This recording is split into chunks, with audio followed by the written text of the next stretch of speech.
It's easy to take life for granted, to allow guilt or regret to fester while time slips away. But for those who fall too far into complacency, there is one who intervenes, one who forces a reckoning. They call him Jigsaw. Before that, he was just John Kramer, talented civil engineer with an aim for helping the underserved. He and his partner, lawyer Art Blank, founded the Urban Renewal Group, and soon John designed his first building, the Gideon Meatpacking Plant. With John's support, his wife Jill Tuck dedicated herself to the community in her own way, founding the Homeward Bound Clinic, a place for addicts to recover. The motto of this clinic resonated deeply with John: cherish your life. At the grand opening, he meets health insurance executive William Easton, who boasts about a formula he developed to determine whether or not someone receives coverage. John points out that his formula misses the most important human element of all, the will to live. Until a person is faced with death, it is impossible to tell whether they have what it takes to survive. And soon, John himself is put to that test. Jill is pregnant with their first child, a son they've named after John's first building, Gideon. John can't wait to meet him. He's already built him a crib and his first gift, a ventriloquist puppet. But Gideon will never sleep in that crib or receive that gift. It happens one late night at Jill's clinic. John waits for her outside when he's approached by sex worker Addison Corday. He reminds the girl of where they are, a health clinic, and he tells her to go home. Years from now, they will meet again when he deems her in need of rehabilitation. But first, there will be Cecil Adams, one of Jill's patients. He comes to the clinic that same night and begs Jill to let him in after she's already locked up. He forgot his jacket is all. But the moment she lets him in, his pleas turn to threats. He does not mean any harm, but after robbing the place, he leaves in a hurry. He doesn't look where he's going. He doesn't see Jill behind the door when he slams it open. The impact to her abdomen is severe. She loses Gideon that night, and Cecil is not solely responsible. There's also the one who was suffering withdrawals and begged him to rob the place, a woman named Amanda Young, who in about a decade will become a close acquaintance of John's. For now, John sits with Jill at the hospital. They grieve for Gideon, and he comes to a realization. All Jill wanted to do was help them, people like Cecil. You can't help them, John says. They have to help themselves. Soon after, John is forced again to confront death, this time his own. He is diagnosed with colon cancer. After the loss of his son and now this news, he crumbles. John drives off a cliff in hopes of ending it all, but instead finds that human life is incredibly resilient. He walks away from the attempt alive, with a newfound determination to spend the rest of his days testing the fabric of human nature. His first test subject is Cecil, the one responsible for his recent tragedy. With some chloroform, John kidnaps the man, and by the time he wakes, Cecil is already restrained to a chair, bleeding from his arms and legs. John introduces him to the tool that will provide his salvation, a mask of knives. If Cecil presses into the blades hard enough, the cuts will match his face to the ugliness of his soul, and the restraints will release. After all his shouts and insults amount to nothing, Cecil does press forward, and the 8 blades slice his face. He is released, and with his new lease on life, charges at John. His captor steps aside, revealing a trap of razor wires. Charging at full force, it's too late for Cecil to stop his own momentum. So instead he dies, bloodied by the sharp restraints, knives, and now this tangle of razors. Soon after that, Jill visits John at his workshop, but quickly finds he is not the man she fell in love with. He tells her to leave and stay away. Once alone, he returns to work on one of his traps, a transparent coffin filled with shards of glass.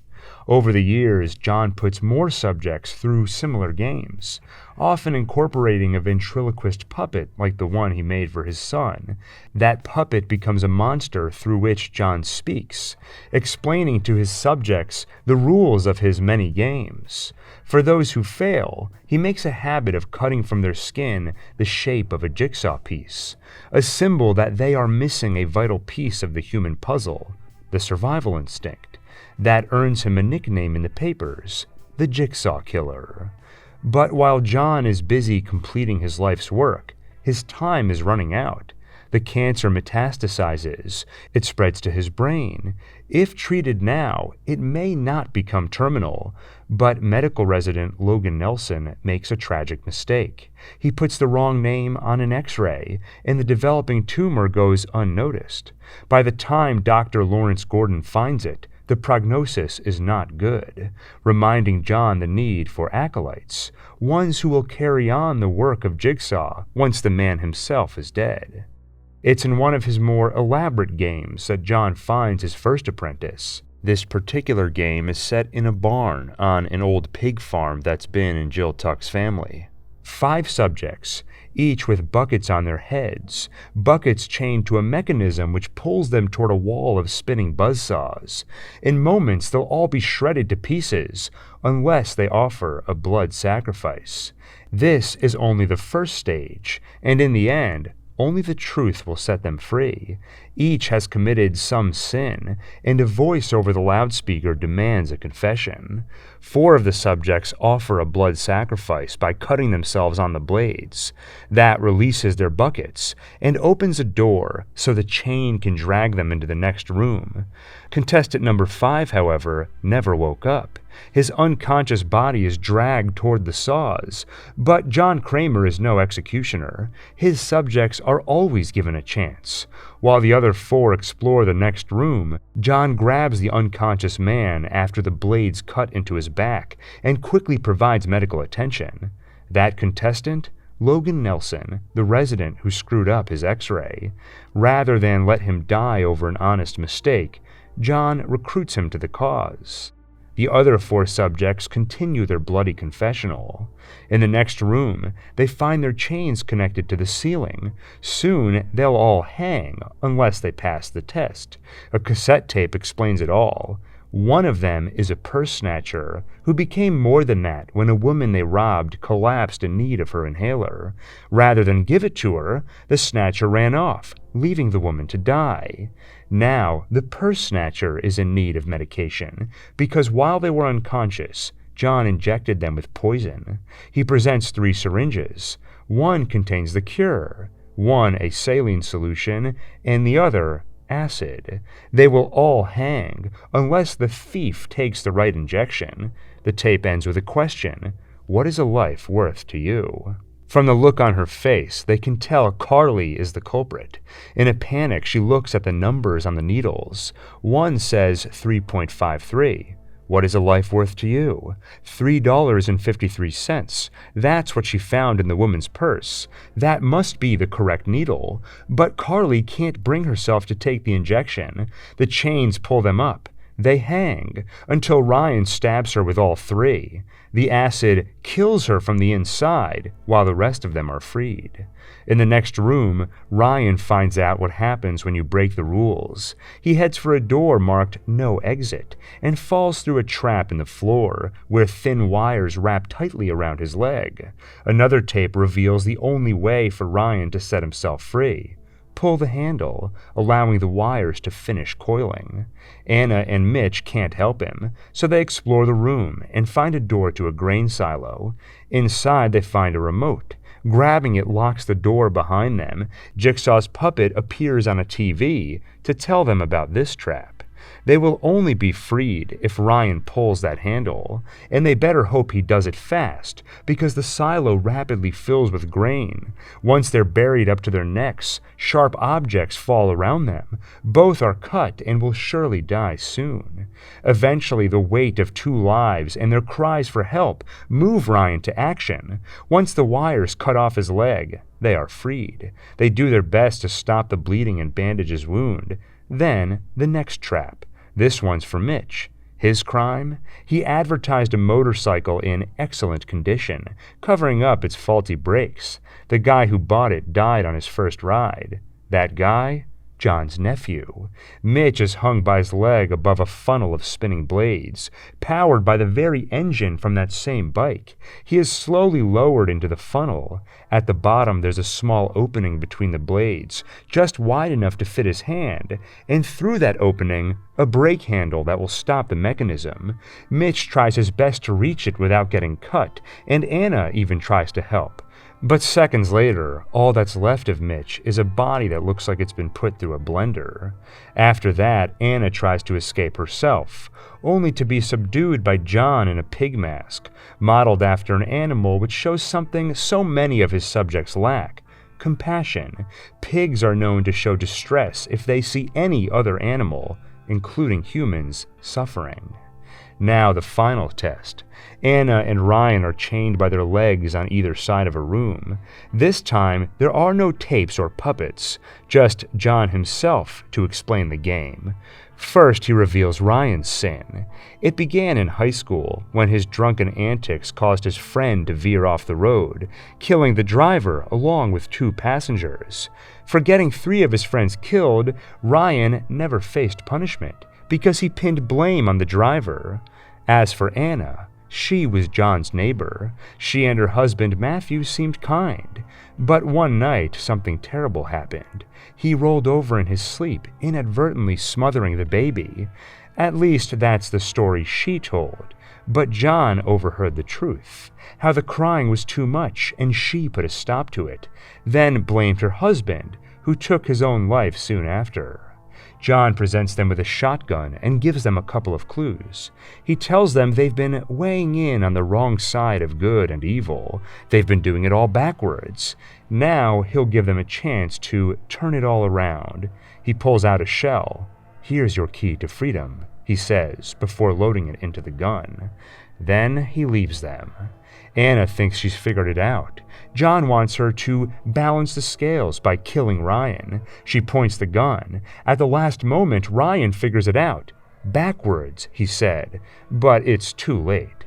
Anna pulls the trigger and the modified shotgun fires in reverse, killing her instead of him. And Ryan's fate is sealed. John called that shell the key to freedom. And he wasn't lying. It contained the keys to open their shackles, keys that have now been destroyed. With the game lost, the barn soon becomes Ryan's tomb. John finds his next apprentice and someone who begins as a copycat, Detective Mark Hoffman. His sister was murdered, and her killer, Seth Baxter, was sentenced to 25 years, but justice was never truly served. He was released after only 5 on a technicality. So Hoffman takes matters into his own hands and makes it look like a Jigsaw kill to keep suspicion off himself. He straps Baxter to a table. Above him swings a blade on a pendulum which lowers with each swing. In 30 seconds it'll be low enough to touch his body. In 60, it'll cut him in half. To avoid it, all he has to do is destroy the things that have killed. His hands. Like the others, he resists at first, but soon he sticks his hands into the vices on either side of the table. His bones are crushed to dust, and yet the pendulum keeps swinging. This was not a game meant to be won. It is simply revenge. Through a hole in the wall, Hoffman watches his sister's killer die. Soon after, John Kramer captures Hoffman and ties him to a chair. Pulling on the restraints will also pull on the trigger of a shotgun pointed at Hoffman's head. John is put off by Hoffman's crude imitation in a game that could not be won. He tells the detective that justice can be served, while still giving people a chance to value their lives in the same moment. He gives Hoffman a choice: join him in rehabilitating more subjects in a way that the justice system has failed to, or John could always release the evidence that Hoffman was behind the pendulum kill, either thanks to the blackmail or because he believes in John's method, or maybe a bit of both. Hoffman becomes the Jigsaw killer's second accomplice, and soon he finds a third. Like Logan, this one begins as a subject in one of his tests. John designs the reverse bear trap, a device that can rip a person's mouth open so wide it kills them. Logan helps build it. and John puts it on his next subject, Amanda Young, a drug addict whose addiction cost John and Jill their son, though if John knows she was there that night, he never lets it on. Her test? Cut open the man on the floor next to her who has been administered an opiate overdose, kill him, and dig out the key to remove the bear trap. She takes it off just in time, and through his puppet, John congratulates her. Most people are so ungrateful to be alive, but not you, not anymore. And John recruits her as his apprentice. He brings her to the homeward-bound clinic to show Jill what true rehabilitation looks like. Her way is not working, but John's way works in an instant. Amanda is proof of that. And he sets his sights on more subjects.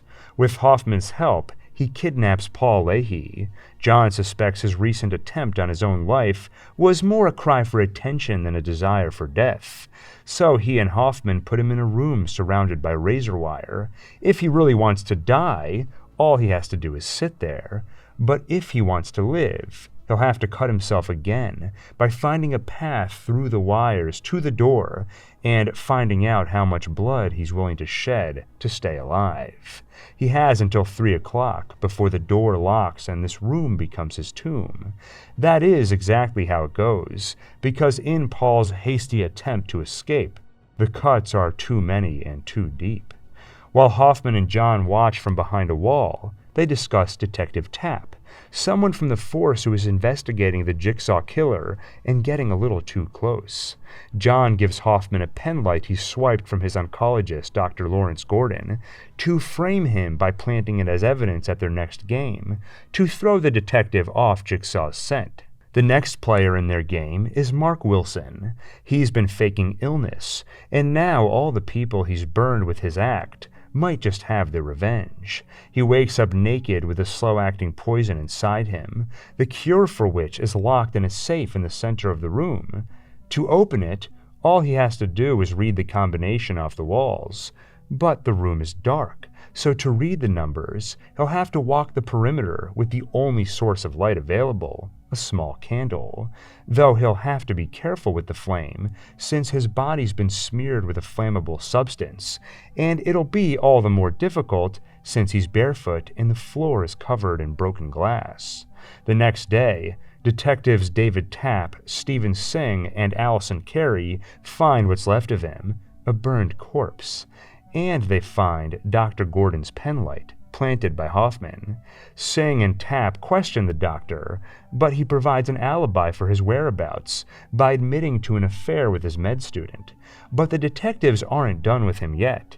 To see if it triggers anything, they have Gordon listen to the testimony of Jigsaw's only known survivor, Amanda Young. In the end, Gordon isn't much help, so Tapp returns to the footage recovered from Amanda's trap, the tape where John's puppet explains the rules. Tapp is fixated. When the others leave for the night, he stays behind, and soon his obsession pays off when he finds evidence of the location where the tape was filmed, the Jigsaw killer's hideout. Tapp and Singh head over that night and confirm their suspicions. The place is filled with Jigsaw's traps, props, and plans. Even Jigsaw himself and one of his test subjects, locked in a trap where 2 drills will penetrate his skull in 20 seconds.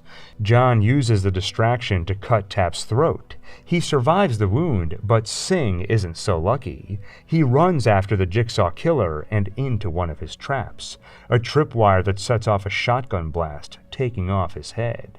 The killer gets away, and Tapp's obsession with stopping him only grows stronger. He breaks down and gets kicked off the force, but that doesn't stop him. He is still convinced Dr. Gordon had something to do with these crimes, and he hires a photographer to follow him, Adam Stanheidt. But soon, Adam and Dr. Gordon find themselves in Jigsaw's crosshairs. With Amanda's help and a couple of pig masks, he grabs them both and chains them up in a bathroom by their ankles. Before they wake, John takes a front row seat to this game by making himself up to look like a corpse in the middle of the room. Amanda carelessly tosses the key to Adam's shackles into the tub with him. John takes his spot on the floor. Amanda shuts off the lights, and that key falls down the drain the moment their game begins. Adam wakes up in the dark shouting for help, Dr. Gordon responds, though he is just as confused, but at least manages to find a light switch. That reveals the dead body, with a cassette player in one hand and a revolver in the other. And it reveals their chains. They also find envelopes in their pockets. Both contain cassette tapes, though Dr. Gordon's also has a key and bullet. They try the key on their shackles, but of course it isn't for that.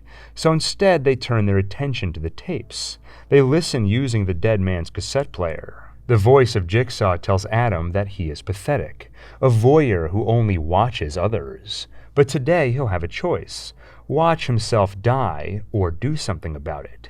Dr. Gordon's tape reminds the doctor how often he's told others they are going to die. But today, he will be the cause of death. He has until 6 on the clock to kill Adam. If he fails, their captor will instead kill Dr. Gordon's wife and daughter. The tape also contains a clue pointing them to the toilet. In it, they find hacksaws, too weak to cut through metal, strong enough to cut through bone, though neither are desperate enough yet to cut off their own foot. Over the next few hours, they will solve puzzles and find clues.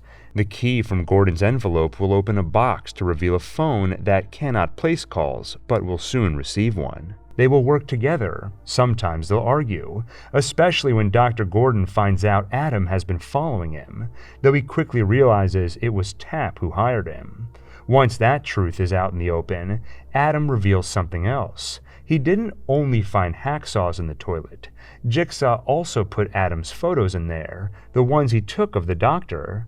In one of them, they spot someone else at Dr. Gordon's house. Zepp, an orderly from his hospital. He must be the one behind this.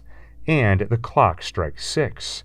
Dr. Gordon didn't kill Adam, so his family must die, and his wife must be the one to tell him that he failed. Zepp makes the call and holds the phone to his wife, but she escapes her restraints and fights back, and a certain obsessive former detective has been monitoring their home. Tap.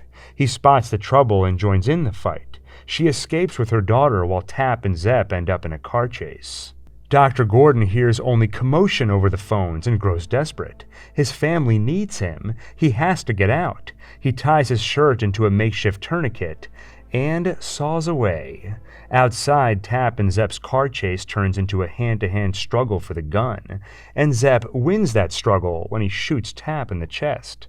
Inside, Dr. Gordon, down a foot but freed from his chains, grabs the dead man's gun and uses his one bullet from the envelope to shoot Adam in the shoulder, so he appears dead when Zepp walks in, but still has enough strength to bludgeon him to death. With Zepp dead, they're free, except Adam is still chained up, and Dr. Gordon is quickly losing blood. He crawls off, promising to return with help. Left alone, Adam searches Zepp's body for a key, but only finds a cassette player, because Zepp was just another player in this game. He was given a slow-acting poison and ordered to kidnap the doctor's family, to monitor the game, and play his part in exchange for the antidote. That's when John Kramer reveals himself. Adam watches the dead body stand up and remove the fake wound from his scalp. Then he tells Adam the key to his chain is in the tub, though that key went down the drain hours earlier. Game over, John announces, then leaves Adam alone in the dark. Dr. Gordon crawls through a dark hallway and cauterizes his wound on a hot pipe. After leaving Adam, John finds the doctor unconscious and provides further medical attention. With his new lease on life, Dr. Gordon becomes John Kramer's 4th recruit and his greatest asset. As for Adam, Amanda returns to that bathroom sometime later to show mercy. She finds him alone in the dark, with his life slowly fading, and instead, she ends it fast by suffocating him. Soon, Dr. Gordon is initiated as an accomplice by helping with his first trap, one more public than most because it takes place in a storefront before a crowd. Brad and Ryan wake up with buzzsaws in front of them. Each has 1 minute to kill the other by pushing the saws in their direction. They can try to overpower each other, Or they can work together, push the saws toward the center of the table, and allow Dina to be cut in half. She's been seeing each of them behind the other's back, manipulating both to break the law to fulfill her material needs. In the end, Brad and Ryan put aside their differences, and Dina dies between them.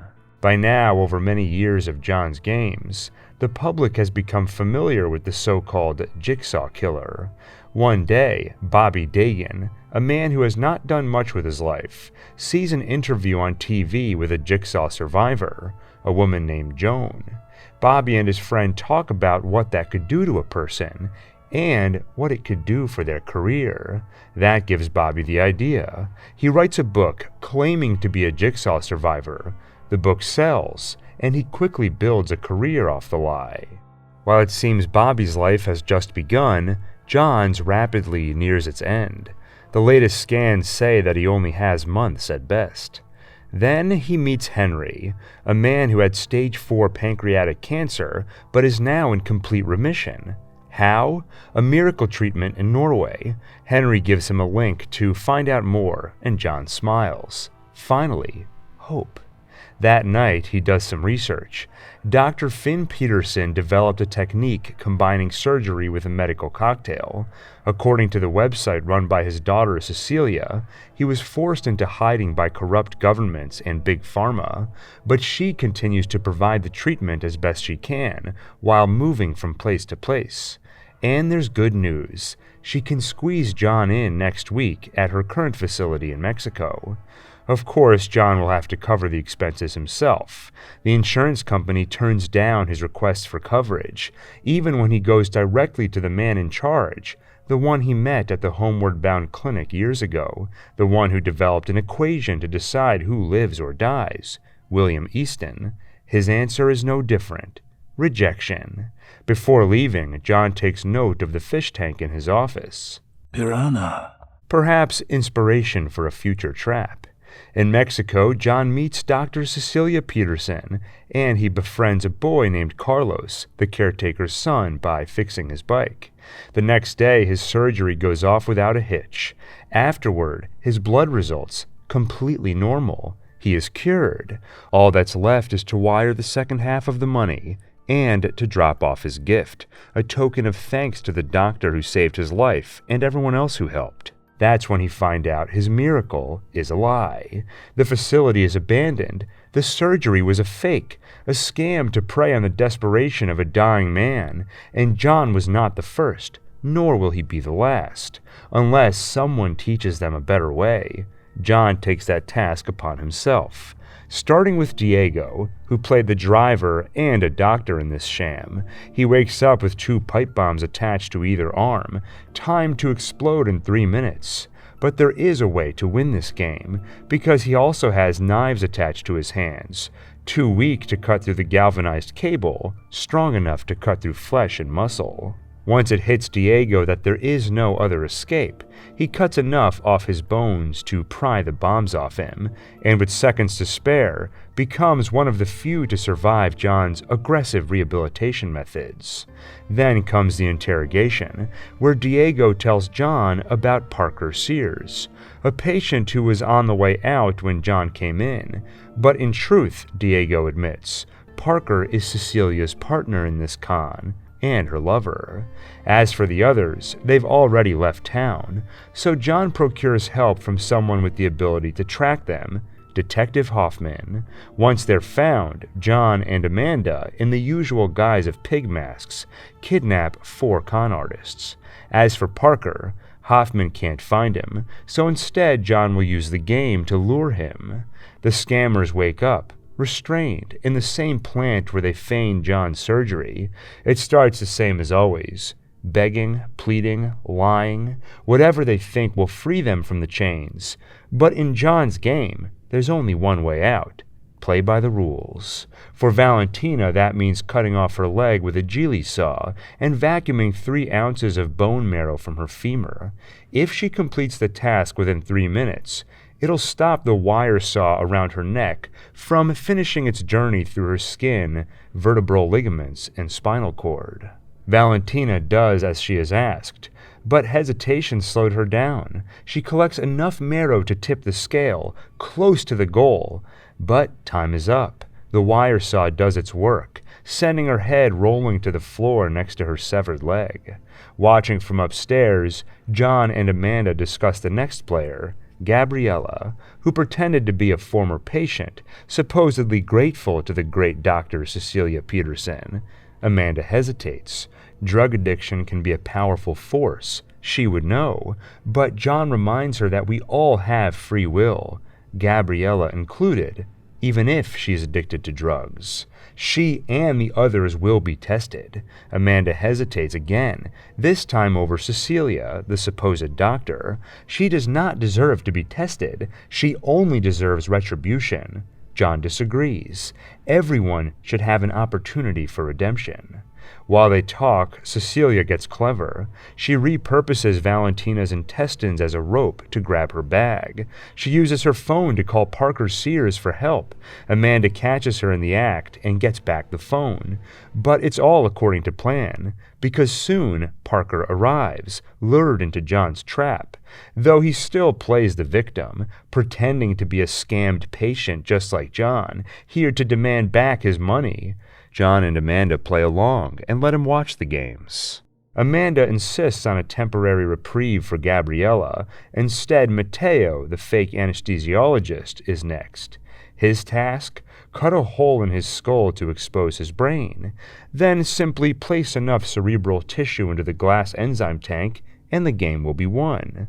He does get a chunk of gray matter into the glass, but not enough before time runs out. His manner of execution? A mask lined with heated coils. And now, Gabriella. She is lifted up high by two chains, one shackled to her ankle, the other her wrist. To free herself, she'll have to break her bones with a mallet before the radiation machine inflicts too much damage on her body. She does survive the test, but the damage is considerable. Amanda rushes to take her to the hospital, but Parker stops her at gunpoint. Unaware, John has made sure that gun will not fire. While Parker thinks he has the upper hand, John and Amanda play along. They free Cecilia and put themselves in chains. When John reminds them Gabriella still needs medical attention, Cecilia kills her instead. In fact, she's grateful this game has eliminated her colleagues. It means fewer people to split the money with. And now, Cecilia wants John to suffer. He had one more game planned, this one for 2 participants. Cecilia forces John to play that game, and to pour more salt on the wound, she chooses someone innocent to play with him. Carlos, the boy whose bicycle John fixed. Up until now, everything had gone according to John's plan. He knew they would make him play this game, but John wasn't worried, because while the trap will be painful, it is survivable for a short time, and all John needs is to buy a little time before the true final game begins. But he never wanted Carlos brought into this. It was meant to be John and Amanda playing. The game begins. John and Carlos lie down on either end of a platform. Both have blood sprayed in their faces, threatening to drown them, but each has the ability to give the other a reprieve by pulling a lever. Of course, John pulls it, so only he will drown, and Carlos will live. But when Carlos realizes the old man is killing himself to save him, the boy pulls his own lever, even while John begs him not to. They take turns drowning, while Cecilia and Parker head upstairs for their money. When they grab the bag, that triggers it. The true final game. John and Carlos are freed, while the doors shut on Cecilia and Parker, trapping them in a small room as a deadly gas begins to fill it. But there is a small opening, just wide enough for one person to stick their head through and breathe non-toxic air. They have worked together to hurt so many, and now they must hurt each other. In the struggle, Cecilia wins. She kills Parker and sticks her head through that opening. Now she can breathe, though it is unclear if there's any way for her to leave that room. John hands Carlos the bag of Cecilia's money, a token of apology for inadvertently involving him in this. Then he walks outside with Carlos and Amanda to see the rising sun.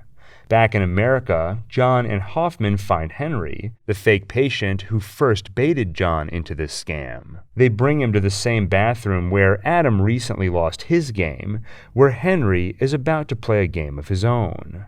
As John's time dwindles, he continues his work. He visits a book signing by Bobby Dagen, the star author with a fake story of survival, and John pointedly tells him about the punishment liars would suffer in ancient Egypt. Punishment is coming for Bobby, but not yet. Before that, there are others, like Michael Marks, once a patient at the Homeward Bound Clinic, now an informant for corrupt homicide detective Eric Matthews. John abducts him, and Dr. Gordon surgically implants a key behind his right eye. And finally, Michael's test. Can he cut out his eye, the thing he uses to spy for Matthews, to retrieve the key before the contraption around his neck closes? The answer turns out to be no, and the mask, lined with spikes, closes on his head like a Venus flytrap. The next test is more ambitious. The target is Detective Eric Matthews himself, and this game will involve 2 phases. Phase 1 targets 7 ex-cons. None are entirely innocent, but all were incarcerated off fake evidence by Detective Matthews. John identifies them, kidnaps them, and prepares a house for their games, all with Hoffman's help. Included among them is Amanda, there to observe while posing as a victim. There is also Addison, who John met outside the clinic the night he and Jill lost their baby. And there is an 8th subject too, Eric Matthews' son, Daniel. The 8 of them wake up in a house where doors only open if rules are followed and games are played. Rule number 1, they're all currently breathing in a deadly nerve agent, giving them 2 hours to live, unless they find some of the hidden antidotes and with it their salvation. There is one in the safe before them, and they should think hard, because the numbers are in the back of their minds. Gus is the first to die, when Xavier finds a key and ignores the note which says not to use it on the door, triggering a booby-trapped gun behind the peephole. Soon a door opens, allowing them to explore the house, and they discover a game meant for Abi. For years he's burned those around him with lies, cons, and deceits. Now it's his turn. Inside the oven, there are 2 antidotes. If he crawls inside to retrieve them, he can have one, as thanks for helping kidnap the others, something he did under duress like Zepp before him. He gets inside and grabs the needles, which causes the door to lock behind him and the burners to turn on. They try to break him out through glass on the other side, but they're too late. He's gone, and so are the needles. The next game is for Xavier. He must crawl through the same pit of squalor he puts his customers through as a drug dealer. He has 4 minutes to unlock a door to the antidote before it locks forever. All he needs is to find the key, hidden in a pit of hypodermic needles. Xavier refuses and instead tosses Amanda into the pit. Despite the pain of needles and broken syringes in her flesh, she finds the key, but Xavier misses the window by seconds, and the antidote remains forever locked away. But soon, Xavier figures something out. There is that safe with the antidote, and Jigsaw had said the numbers are in the back of their minds. Apparently, he meant it literally. They all have numbers written on the backs of their necks.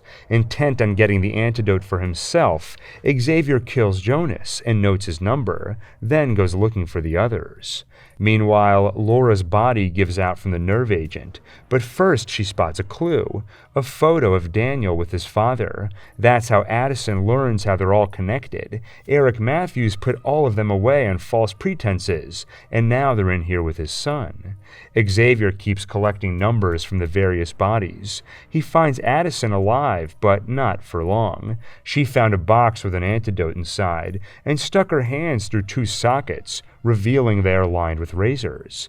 By the time Xavier finds her, her wrists are trapped and she will soon die from the wounds. All that leaves is Amanda and Daniel. She guides the detective's son to a trap door that takes them out of the house and down a corridor to a bathroom, where Adam's and Zepp's bodies and Dr. Gordon's foot are still decomposing. When Xavier follows them, Daniel is forced to kill him in self-defense.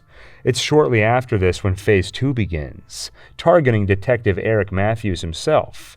He and Carrie, the same detective who used to work with Tapp, find Michael Mark's body, and with it evidence for Jigsaw's current hideout. They convene a team and head inside, where they find the killer waiting for them, all part of John's plan. He recorded footage of the entire game and plays it on monitors at his hideout as though they are live feeds, leading Eric to believe his son is currently playing a game with his life on the line. So Eric is forced to listen when Jigsaw tells him that his son only has 2 hours to live, and all he wants is to play a simple game with one rule: talk to me. Listen to me. Do that long enough, and you will find your son in a safe and secure state. But over the next 2 hours, watching footage of his son's life circling the drain in an insane game, Eric loses patience. He interrogates and abuses Jigsaw until he agrees to take him to the house where the game is being played. Inside, Eric finds bodies, a game that's been finished for some time. Once he reaches the bathroom, Amanda knocks him out. He wakes up in chains as Amanda's first test subject as John's successor. Eric has locked away so many. Now it is him who is locked away. It's around then a door opens at Jigsaw's hideout, revealing Daniel was with them the entire time, locked in a small space with enough oxygen to keep him alive while his father played John's game. And if Eric had followed the rules, listening to John Kramer for a couple of hours, Daniel would have been revealed to him, alive and well. Instead, Eric is in that bathroom, but he soon frees himself, not with the saw, but the toilet tank cover. Adam once used it to bludgeon Zepp. Now Eric uses it to break his own foot and slip through the shackle. In the corridor, he finds Amanda. She wins the ensuing struggle and leaves him for dead. But that is not the way John taught her. Subjects must be given a chance, otherwise what they do is no more than murder. John returns to the corridor himself to spare Eric's life and instead takes him captive. About 6 months later, John sets his sights on an old business partner, Art Blank. He ran the Urban Renewal Group with him, but as a lawyer, also helped criminals escape justice. His mouth is sewn shut by Dr. Gordon, while another subject, Trevor, has his eyes sewn shut. They wake up chained by their necks to a machine that, once activated, pulls them toward it. Both will be strangled unless they escape, and Art can see the keys on the back of Trevor's neck.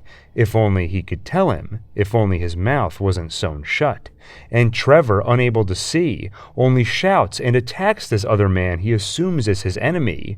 Art fights back, kills him, and gets the key to escape just in time. But his game has just begun. John fits him with a spine cutter that'll kill him if he disobeys orders.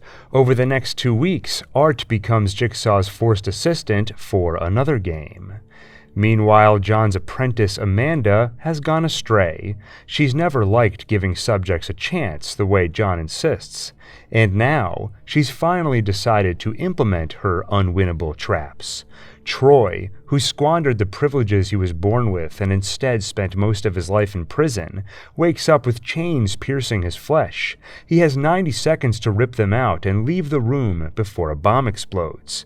He doesn't make it, and never stood a chance, because the door had been welded shut. Detective Carey, now quite familiar with Jigsaw's M.O., can tell this isn't his work. His victims always have a chance. She doesn't get far in her investigation, because she soon becomes a victim herself. Hoffman helps put her in the trap, and Amanda ensures it's unwinnable. Grab the key before it dissolves in a vat of acid to unlock yourself from the angel trap before it tears out your ribcage. Carrie does grab the key and unlock the mechanism, but loses her ribs anyway. 4 days later, the police find her body. The investigative team includes Detective Daniel Rigg, a colleague of Carrie's and Eric's. He was with them at Jigsaw's hideout when Eric was pulled into his games. After Detective Eric Matthews went missing, Rigg became obsessed with finding him. That obsession only grows when he sees Carrie. He rushes inside and confirms she is dead.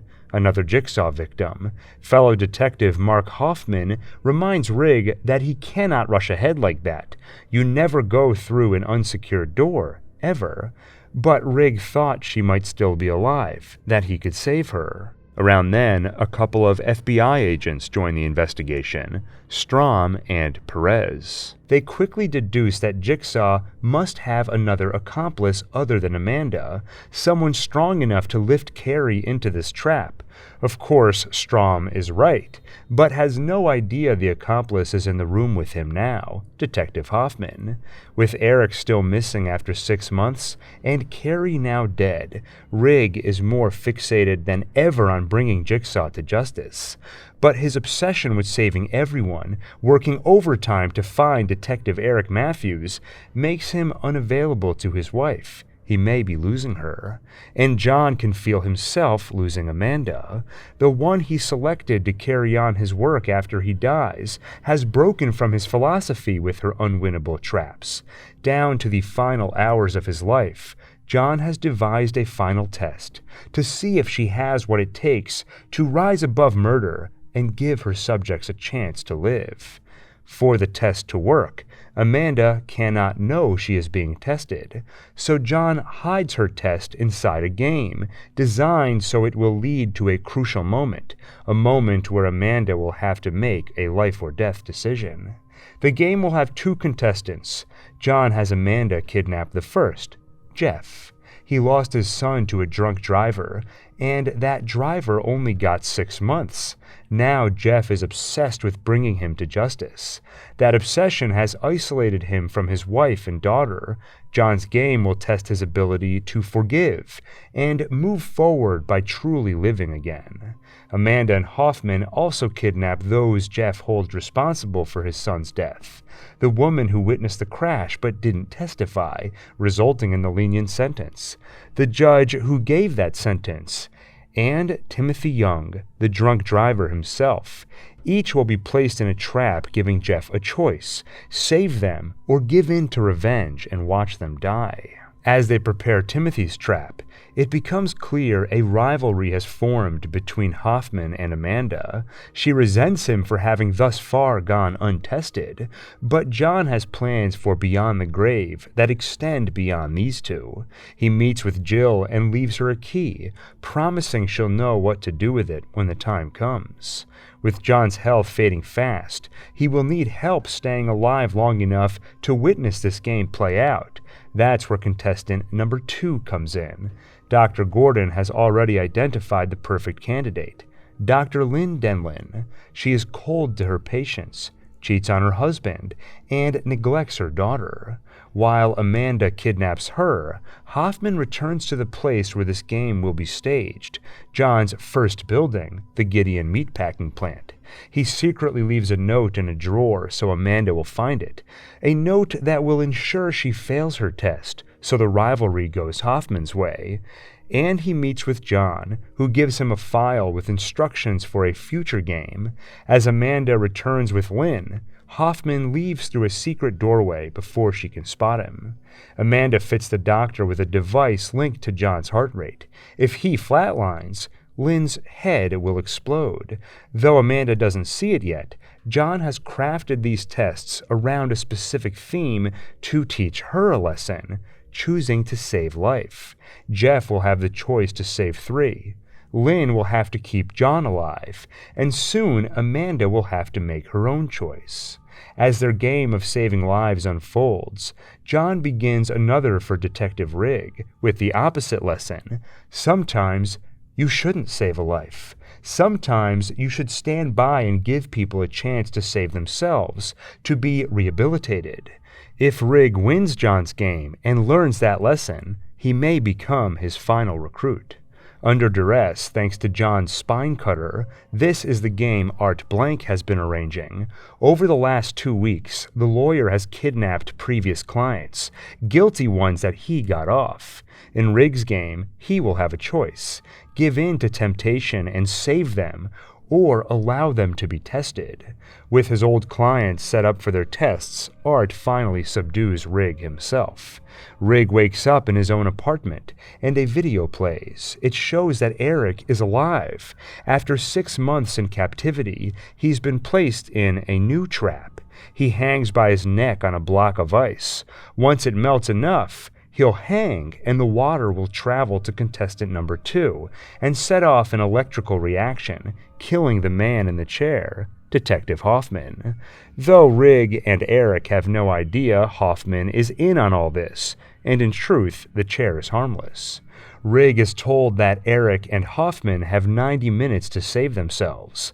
The question for Rig: can he stand by and allow the test to unfold, or will he concede to his savior complex and try to intervene? And in the other room, another test awaits him. A criminal has had her hair tied to gears that'll soon rip off her scalp. Will Rig allow her trap to unfold, or will he be compelled to save her? He manages to get her out just in time, but Jigsaw left her a message of her own. He's left evidence of her crimes all over the room.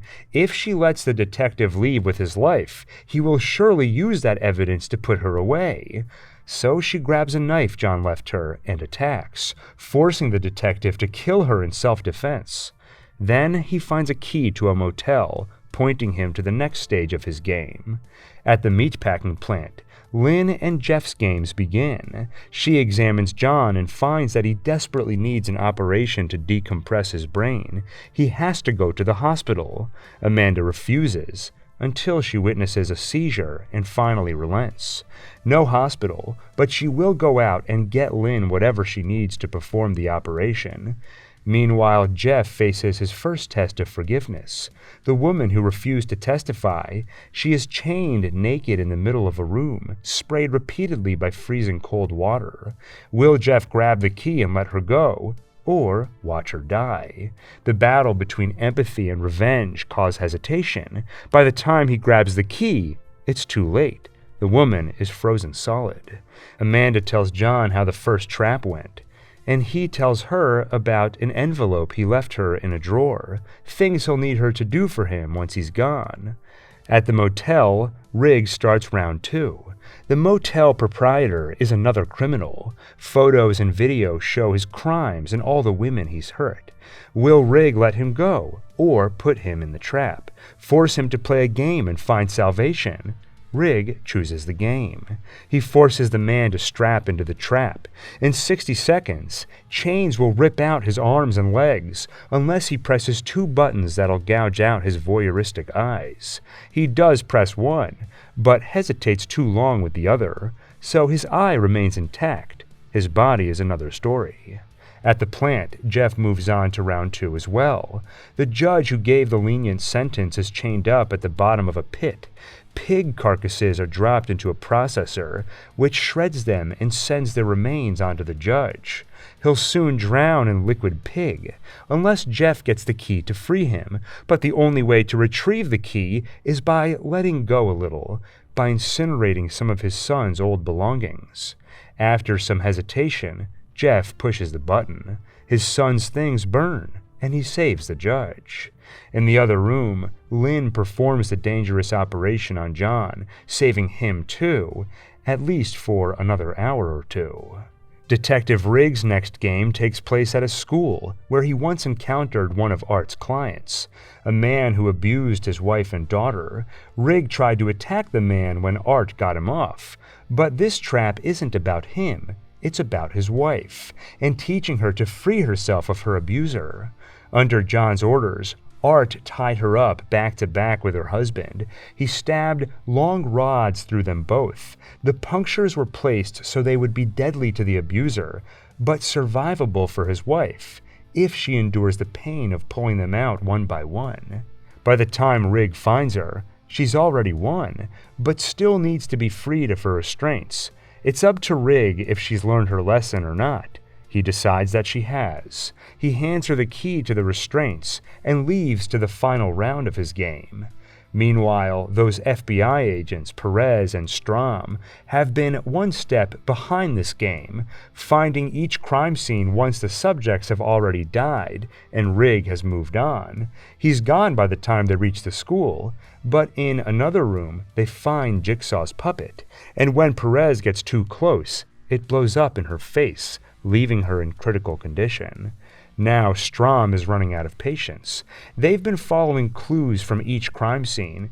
They've even interrogated the Jigsaw killer's ex-wife, Jill, but haven't gotten anywhere. He demands answers and finally figures out the location of Rigg's final game, John Kramer's first building, the Gideon meatpacking plant. That's where Jeff reaches the climax of his game. The drunk driver who killed his son has been fitted into the rack, a device that slowly twists his arms and legs. To free him, Jeff must grab the key which will set off a shotgun blast. Will he forgive this man enough to take a bullet for him? Jeff grabs the key, inadvertently killing the judge who steps into the shotgun's line of fire, and by the time he tries to free his son's killer, it's too late. The rack twists the man's head, finally killing him. On the other hand, Lynn is doing much better in her game. She saved John's life, and it seems he will live long enough to witness the finale to Jeff's game. He takes Lynn's hand, something Amanda witnesses. She is jealous of the apparent connection they've formed in the final hours of his life, and she checks the envelope John told her about. But inside, she finds the note Hoffman wrote her. Blackmail. It tells her that he knows she was there with Cecil when John and Jill lost Gideon. Amanda is partly at fault. Hoffman will tell John about this, unless Amanda does what he wants. And with John's time running out, he makes final preparations for what's coming. He encases a tape he recorded in wax and swallows it. When Amanda returns to the room, the crucial moment arrives, the one that will test if she's learned anything or if she is still a murderer. Elsewhere in the building, Eric Matthews' test is almost done. There are only a few minutes left on the clock. As final preparations, Art hands him a gun with one bullet. Outside, Rigg arrives, and Strom follows shortly after. In the makeshift operating room, John tells Amanda to let Lynn go. She did her job. She passed her test. And this is that crucial moment. Will Amanda let the doctor go, or kill her like the others in her unwinnable games? It might be Amanda's jealousy, or it might be Hoffman's letter, the one which told her to kill Lynn, or else he'd tell John about her and Cecil. In any case, Amanda pulls the trigger, just as Jeff returns from his game to witness it. And something John never told Amanda is that Jeff and Lynn are husband and wife. In retaliation for shooting his wife, Jeff shoots Amanda, and she dies, just as John planned. Shooting Lynn means Amanda failed, and failure means death. The last thing she hears is John's whisper, "Game over." Now a final test for Jeff.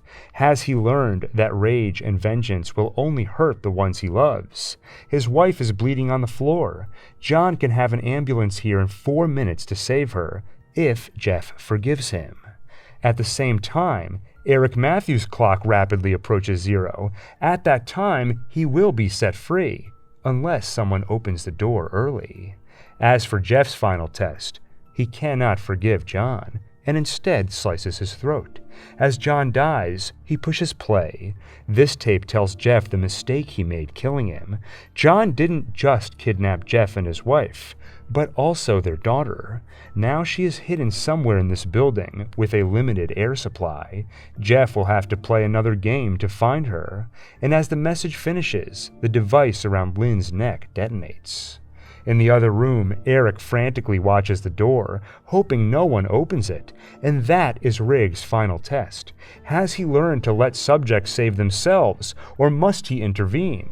It seems Rigg has learned nothing. With seconds left on the clock, he ignores Hoffman's earlier advice. Never go through an unsecured door. Hoping to save himself, Eric shoots Rigg through the door, but that doesn't stop him. The door opens, setting off a mechanism that causes 2 blocks of ice to swing down and crush Eric's skull. In the chaos, Rigg shoots Art, and both of them end up bleeding on the floor. Strom, meanwhile, finds the operating room, where a panicking Jeff raises his gun. The FBI agent shoots him, and Jeff dies on the ground next to his wife. In the other room, Art reaches into his bag, and Rig thinks he's going for a gun, so he shoots him dead.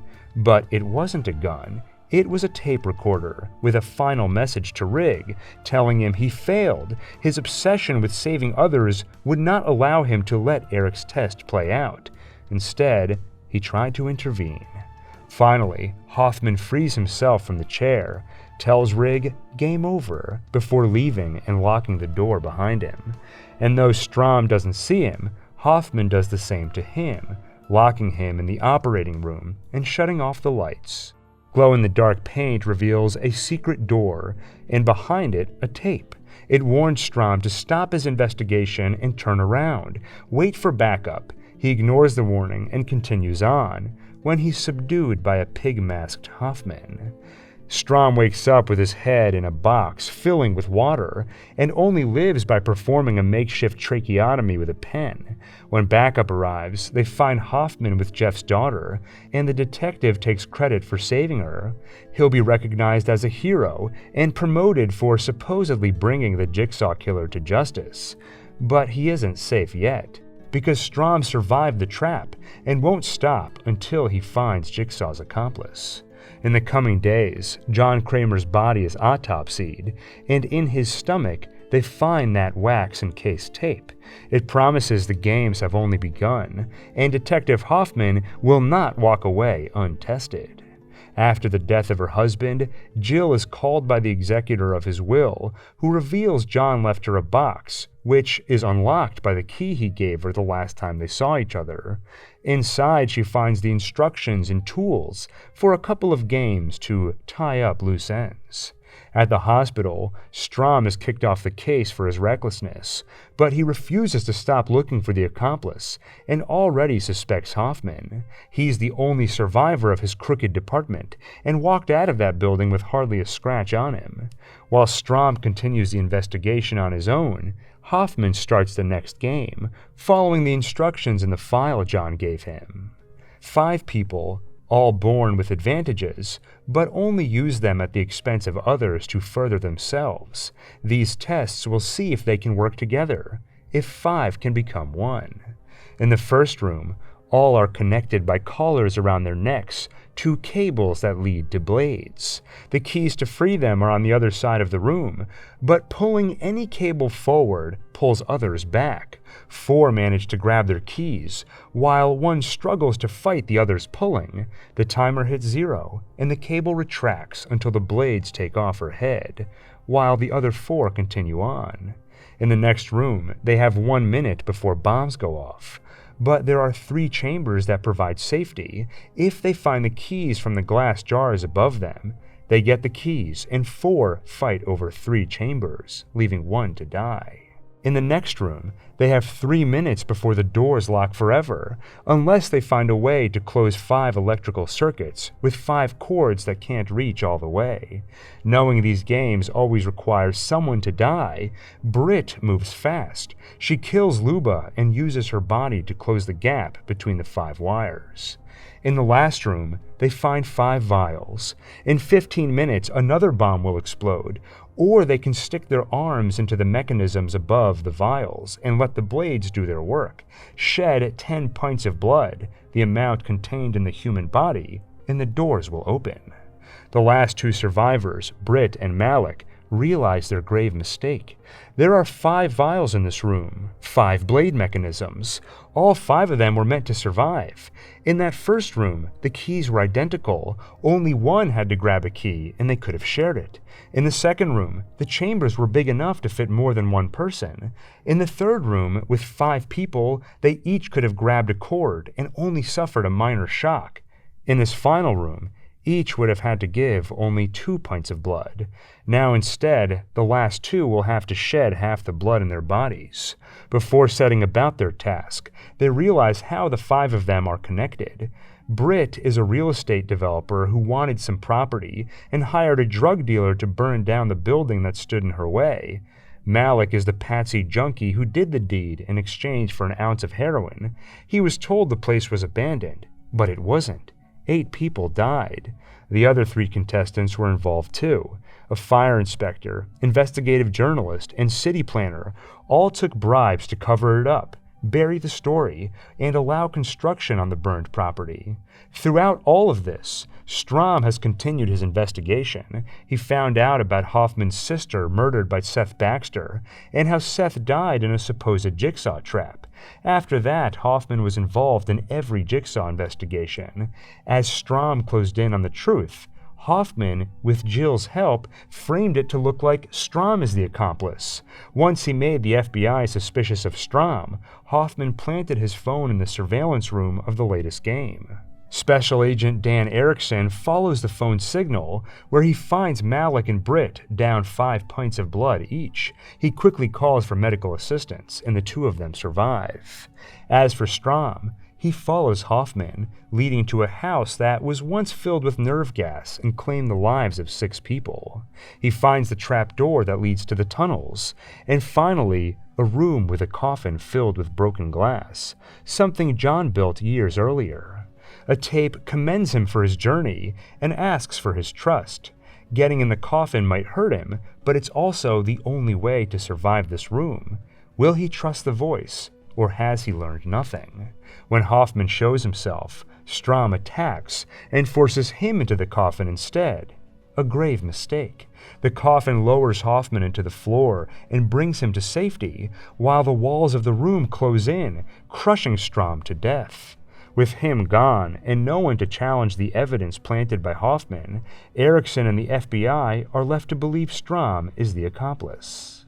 Strahm's body is crushed beyond recognition, but a hand remains intact and Hoffman helps himself to it, then administers another game with 2 contestants, Eddie and Simone, both predatory lenders, and today it'll be them giving their pound of flesh.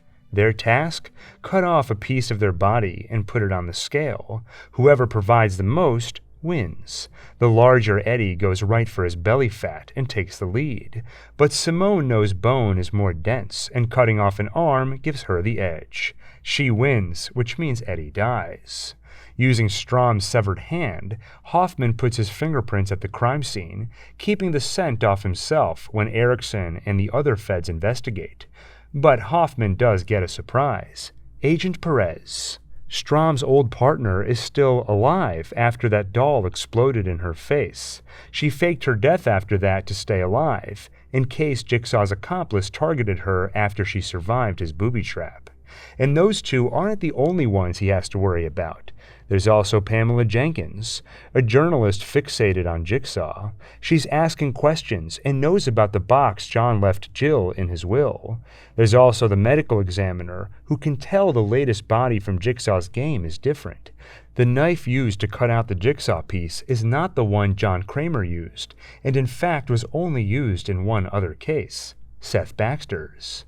Hoffman can feel them closing in, so he expedites the next game. He confronts Jill and asks for the contents of the box. She hands over 5 envelopes with information on this next game's 5 subjects. She doesn't tell him about the 6th envelope, the one with Hoffman's picture inside it. That night, the game begins. This one concerns William Easton, who has made a living deciding who lives or dies, who John met on more than one occasion. Now he has 4 bombs on him, 1 strapped to each limb. If he fails to complete a series of tests in the next 60 minutes, they will explode. His first test begins. He and his company's custodian, Hank, both have clamps on either side of them that will compress further with every breath they take. Once one of them is crushed to death, the other will be set free. Hank, who continues to smoke despite a high blood pressure and heart disease, has not shown an appreciation for life, and smoking doesn't help his breathing either, giving William the edge in this game of holding breath.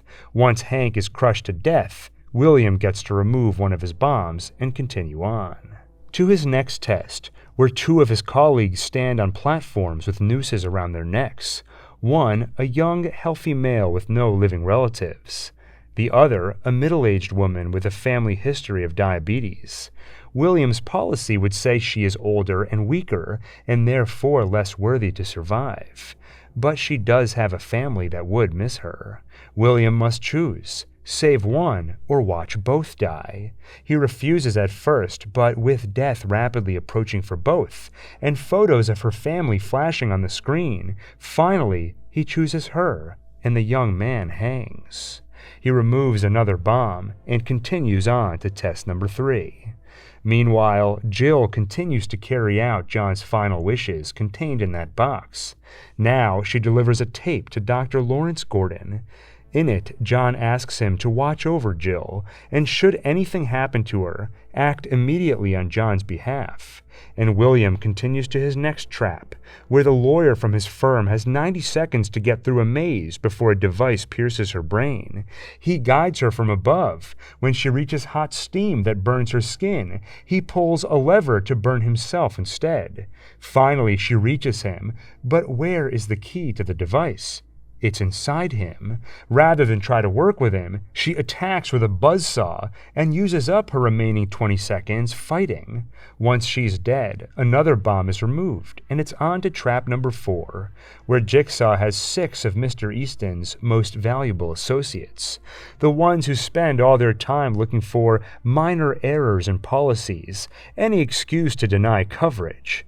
Now they spin on a carousel, and in a moment each will take a turn in front of the mounted gun. It will shoot and kill them one by one, unless William offers a reprieve by pushing a button that will drill into his hand.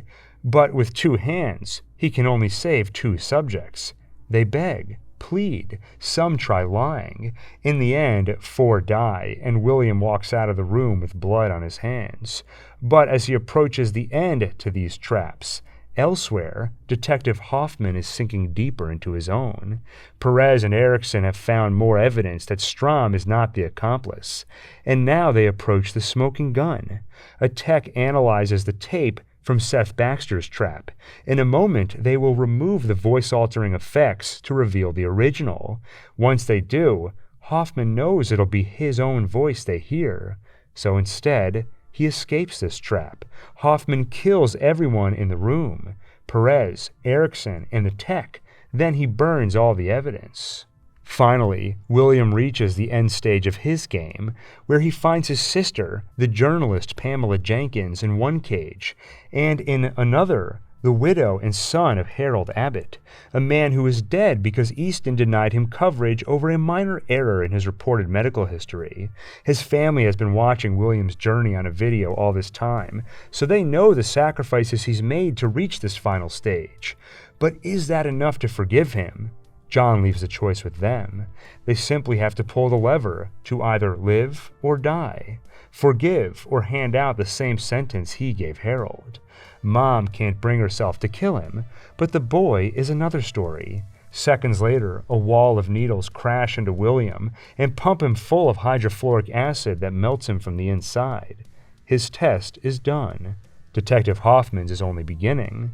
Jill snuck into the game's surveillance room and subdued Hoffman. Now she reveals what else was in that box John left her. A reverse bear trap. It is finally time for Hoffman to be tested. She sets the timer to 60 seconds, says game over, and leaves the room. But Hoffman moves fast. He swings his head to smash the trap into his own hand, breaking the bones so he can slip out of the restraints. He runs to the window and sticks his face between the bars, so when the trap opens, it doesn't open all the way. His jaw is partly torn apart, but he does live. As he nurses the wound and makes his way out, Jill sees him alive. She knows he'll come after her, so she makes the first move by paying Internal Affairs a visit and telling them about Jigsaw's accomplice, Mark Hoffman, who is busy arranging some more games. First, 4 racists. Their leader sits in a car with his back glued to the chair. He has 30 seconds to lean forward and pull the red lever. This will stop a chain reaction designed to kill all 4 of them, and it'll rip the skin off his back, showing that underneath, we're all the same. He tries, but he fails. The car's engine revs before it falls, crushing his girlfriend tied up underneath it. When the car drives forward, the chains connected from it to his friend rip off his jaw and arms as it crashes through his other friend, and finally smashes full speed into a pile of cars at the junkyard, sending the leader himself flinging through the windshield. Hoffman's next game targets the pretender, Bobby Dagen, the one who has built a career off a lie that he survived a Jigsaw game. He even has fake scars from the supposed trap, where he pierced hooks into his pectoral muscles to hoist himself up. He films himself leading a survivors group, including Simone, who was forced to cut off an arm, Malik, who gave up half his blood, Emily, a survivor of William's carousel game, Tara, Harold Abbott's widow, Brad and Ryan from that public test, and even Dr. Gordon, though his mocking tone suggests that he knows Bobby is a fraud. Afterward in the parking lot, Hoffman grabs Bobby and brings him to the game that will give him a chance to make his lies reality. He has 60 minutes to make it through a series of traps, otherwise his wife Joyce will die. In the first trap, the cage he woke up in is suspended above spikes, forcing him to hold on and swing forward to land on the ground safely. The next trap is a bit more difficult.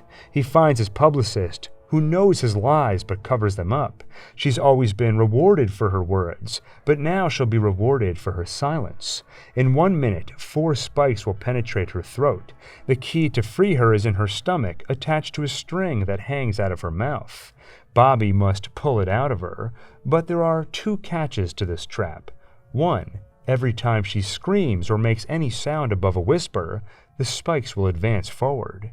And 2, that string is also attached to a fish hook that will do plenty of damage on the way up. He pulls, and she tries to keep quiet. It's nearly impossible, but he does get the key, only by the time he does, there isn't enough time to unlock the mechanism. The spikes complete their journey, silencing her forever. In the next room, he finds his lawyer on a platform that slowly spins. In a minute, it'll spin enough for her face to make contact with 3 spikes, 1 for her mouth, 2 for the eyes she's always closed to his evil. The only way to save her is for Bobby to delay its movement by at least 30 seconds, by standing in the other machine and lifting the heavy bars to their highest position, which also impales his sides with a couple of spikes. He endures the pain as long as he can, but ultimately it isn't enough, and Bobby adds another to this game's body count. Down a publicist and a lawyer, Bobby moves on to trap number 3. He finds himself high above the ground, with much of the floor missing, and across the room is Bobby's best friend, Cale. He's always acted as though he hears no evil, but today, what he hears will make the difference between life and death, because Cale is blindfolded with a noose around his neck. In 60 seconds, he will hang, unless Bobby gets him the key. Bobby must carefully traverse the broken floor and planks to reach the key, while guiding Cale by his voice across his own planks, so they can get as close as possible, and he can toss him the key. Though 1 wrong step and Cale will hang. Bobby reaches the key. They get as close as they can, and as carefully as possible, he tosses the key to his blindfolded friend. Cale almost catches it, but it was always a long shot. He hangs, and Bobby moves to the next round, where he finds a locked door between him and his wife. The good news is that he already has the combination for the lock. The bad news is that it's etched onto the back of his wisdom teeth, though his captor has kindly provided him with pliers. Through a video feed, he and his wife are able to talk, and if he needed it, her distress provides motivation to hurry. Once the teeth are out and the combination entered, he reaches the final room containing his wife, who always believed his stories were true. Now that puppet on the TV reveals they've all been lies, and he gives Bobby his final task. It should be easy. After all, his book would have you believe he's done it before. Grab 2 hooks, stick them into your pectoral muscles, and hoist yourself up so you can reach 2 extension cords and plug them together. Do this in 4 minutes, or Joyce dies. He actually gets close enough to grab the cords, but at that moment his muscles tear and he falls to the floor. Now all he can do is watch as Joyce is burned alive. The day turns out to be a massacre, even beyond these traps, because Hoffman and Gibson from Internal Affairs have been playing a game of cat and mouse, one that Jigsaw's former accomplice is winning. Hoffman leads Gibson and his team into traps that get them killed, while he himself sneaks into the station, where Jill is being held for protection. Hoffman kills his way to her, restrains her, and from the evidence room grabs the reverse bear trap, the original one used on Amanda all those years ago. Jill does not survive it. After that, Hoffman burns down his workshop and prepares to go into hiding until he's captured by 3 pig-masked figures, Ryan and Brad, led by Dr. Gordon. In his tape, John asked him to act on his behalf should anything happen to his wife. Dr. Gordon holds to that promise. Hoffman wakes up in chains in a familiar bathroom, where Adam, Zepp, and Xavier's corpses, and Gordon's foot still rot. The doctor takes away the old saw to leave Hoffman with little chance of escape. Then he turns off the lights, tells him game over, and closes the door. For 10 years, that will stand as the final chapter in the Book of Jigsaw. In the meantime, there are still others in need of rehabilitation, those who stray from the moral path. Some get away with it thanks to the badge they wear, and with the recent passing of Article 8, giving cops their own discretion to crack down on crime, things are worse than ever. Officer Ezekiel Banks, son of Police Chief Marcus Banks, is one of the good ones. His partner, Pete Dunleavy, not so much. One day he murders an innocent man in cold blood, Charlie Emerson. Why? Because Charlie witnessed another cop's brutality and he was going to testify, so Pete covers it up by getting rid of the witness. Charlie's son sees it all, but he'll keep quiet. That's what Zeke tells him to do, for his own safety. Zeke casts aside those worries for himself. He comes forward and tells the truth about his partner. Maybe the right thing to do, but it's not without consequence. Zeke's father, Marcus, the police chief, can't believe what his son has done. Why would he turn on a fellow officer? Marcus and his right hand, Angie Garza, work through it like they always do, but they can't stop what comes next. The rest of the force turns on Zeke. They call him a rat, and they make him an outcast. When he encounters an armed man and calls for backup, they ignore him and he gets shot. But Zeke knows he did the right thing, even if he can't trust another soul in the department, even if he has to do it alone and take a bullet, he will continue to fight for what is right. And 10 years after John Kramer's death, one of his disciples decides to take up his own moral crusade. Logan Nelson. Since John saved him from the barn trap all those years ago, his life has not been easy. He served in Iraq for 3 years where he was captured and tortured. He came back a broken man, only putting the pieces back together thanks to John's teachings. Recently, things have once again taken a dark turn for him, thanks to Detective Halloran. Logan, now a medical examiner, was acquainted with the detective's work during his first year at County. It was a clean case against a predator, but Halloran roughed him up in custody. The lawyer used that to get him off. The next day, he killed an 8-year-old girl. Halloran would fail many more cases after that, resulting in criminals walking free, including one he let go to keep as an informant, one who went on to kill Logan's wife, leaving him to raise a daughter on his own. Now Detective Halloran will finally learn the error of his ways, because Logan resurrects Jigsaw. He recreates the exact game he played himself over 10 years ago in the same barn on the old Tuck Pig farm. He finds criminals who walked thanks to Halloran's failed cases. One dies on the first buzzsaw trap, another by acid on the second trap, and a third by the blade funnel. Logan publicly displays each of their corpses, taunting Halloran with his failures. Logan uses samples from the old tapes and even retrieves some of John Kramer's blood to leave on the bodies. It's enough to convince the public maybe he never really died. Some find the idea exciting, like Logan's assistant Eleanor Bonneville, who frequents the Jigsaw Rules website and even builds replicas of Jigsaw traps in her studio. Soon, Logan himself is a suspect, but through careful planning, he shifts suspicion to Halloran, even planting the jigsaw pieces cut from his subject's skin in Halloran's freezer. But in the end, Logan's plan ends with a game. Just like the final round years ago, this one comes down to two subjects on opposite sides of a room, Detective Halloran and Logan himself, pretending to be a victim. The idea is that both must confess their sins before the lasers slice their heads into pieces. They can choose who goes first. Halloran quickly pushes Logan's button to volunteer him. The lasers turn on, and Logan confesses. He mixed up John Kramer's x-rays. The lasers move through his head, and Logan fakes his death. Now Halloran's turn. He admits to everything, tampering with evidence, bribes, putting innocent people away, letting the guilty walk. Innocent people died because of him. The lasers shut off, and Logan reveals his ruse, how he was behind this game, how he wanted to see if he was as worthy and talented as John Kramer, and how he recorded Halloran's confession just now, something that'll serve as even more fake evidence painting Halloran as the Jigsaw copycat. Logan turns the lasers back on. Halloran reminds him how John always gave his subjects a choice. That's true, and Logan does give him one. Scream or don't. Seconds later, the lasers cut through his head like butter.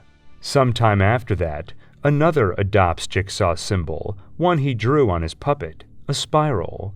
Over a decade ago, William Emerson witnessed his father's murder by a cop. In the years since, he had a realization. John Kramer was right. The spiral, a symbol of change, evolution, progress. But why limit that to an individual when you can apply it to a whole system? If William were to mimic John Kramer's tactics and target a few dirty cops, perhaps the others would fall in line and bring about real change. It would be difficult to do it alone, but William knew someone who might make a great partner. Zeke Banks, an officer who got shot for doing the right thing. So William changed his name to cover up his identity, becoming William Schenck, went through the academy and got into the same precinct as Zeke, and finally now he gets assigned as his partner. Of course he can't tell him his plan right away. Zeke would think he's crazy, but maybe he could get started himself, show Zeke what real justice looks like. William starts with Boz. This dirty cop has lied on the stand countless times to put away innocent people. So Matthew sticks him in the path of an oncoming subway and traps him there by his tongue. When Boz wakes up and finds himself in the bizarre predicament, a TV turns on to explain his situation. In place of Jigsaw's puppet, a pig-masked figure explains the rules of this game. Boz has a choice: rip out his lying tongue to free himself, or wait for that train. The cops find what's left of him after the train rams through him. William sends a USB to the precinct to drive the message home.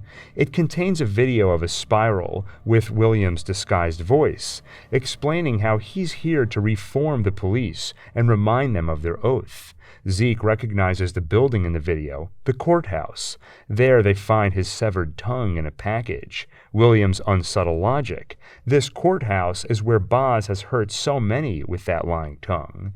Zeke takes point on the investigation, and soon another falls. This time Fitch, one of the officers who got Zeke shot by ignoring his call for backup. His trap targets his fingers, including the one he used to pull the trigger recently, killing someone just because they insulted him. He wakes up in a tub with his fingers trapped. The water is rising and will soon reach the copper wire, electrocuting him. Or Fitch can bite down on the device in his mouth to start an engine that'll rip his fingers off. Like so many others, hesitation slows him down, and he doesn't make it. After that, another video is sent to the precinct, this time with a pig puppet, and at the location where it was shot, they find Fitch's fingers. Zeke's investigation appears to be getting him nowhere, and one day, William doesn't show up to work. In his place, he's sent a package with a pig mask and human skin. Zeke recognizes the tattoo on that skin. His partner William must be dead, another victim of this Jigsaw copycat. And there's a message. Careful, while you're looking for more bodies to drop, I'll take your head. William is now approaching his endgame. By now, he's kidnapped Zeke's father and uses his phone to text Angie, who took over as captain once Marcus retired. The fake text tells her that he's got a hunch about the killer.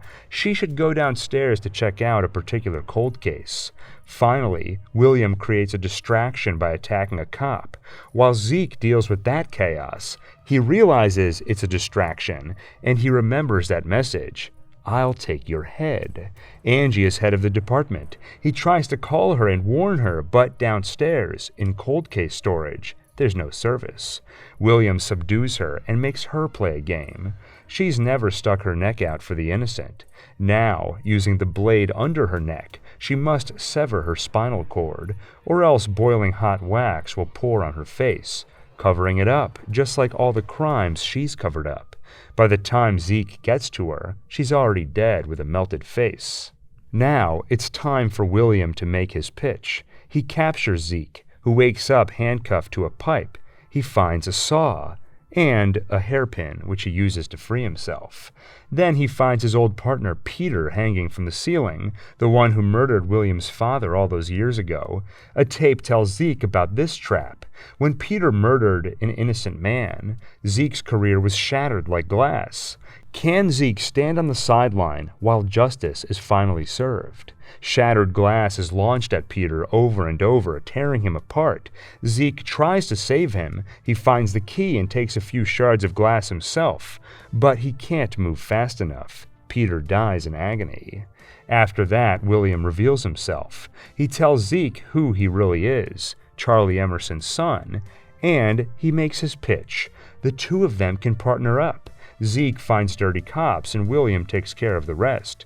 Zeke goes along. He agrees, but William isn't sure he means it, so he's devised a final test. Zeke's father is tied up with his blood draining. In 3 minutes, he'll be dead, and he deserves it. He and Angie oversaw all the corruption under Article 8. Marcus defends himself. They had to do it. Crime was rampant. He begs his son to shoot William, but it's not that simple. William ensured that Zeke only has 1 bullet. If he wastes it killing him, his father will die too, because the only way to free him is by shooting a particular target with his 1 bullet. Zeke shoots the target and runs to his father, who tells him to leave him. Don't let William get away. Zeke goes after him. He beats him, but William has another ace up his sleeve. He called the police and a SWAT team is on its way. As they barge in, Zeke runs out to explain what's happening. William escapes in the chaos, and then his final trick. Zeke's father is still attached to the strings, and William hid a gun on him. When the SWAT team kicks down the door, it sets off a mechanism that releases the gun and pulls up Marcus's arm. In their haste, the team sees an armed man pointing a gun at them, so they shoot first. William watched his father killed by another cop all those years ago, and now Zeke gets the same treatment. He watches his father die and turns to William.